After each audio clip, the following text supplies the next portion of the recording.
Well, I do it for a variety of reasons. I do it because I love having done it. I do it because I love being listened to the extent that being a writer means that you get listened to. You know, it's the job for bullies. It's you think that what you have to say is so unearthly important that people should listen to you.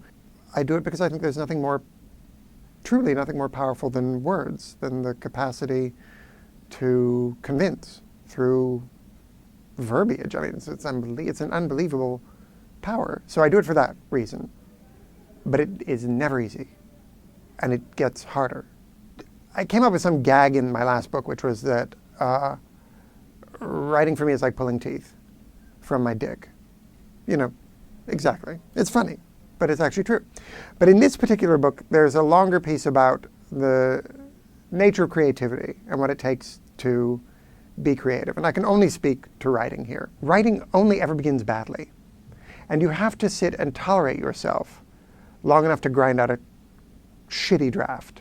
And unlike cooking, where you basically put together a meal out of palatable ingredients, what you have to essentially do is reverse engineer something edible from rotten, stinking, slimy, moldy food. That can be hard. And it's also so counter to the trajectory of every other human task. Because as I've gotten older, I've gotten better at everything else. We all do. I have not gotten better at writing. It's as if like you were going to sit down to make eggs, and every single time is like, this has the capacity to the eggs have the capacity to like burst into flame and burn the fucking house down. You're like, how can this be every single time? And every single time it's like that.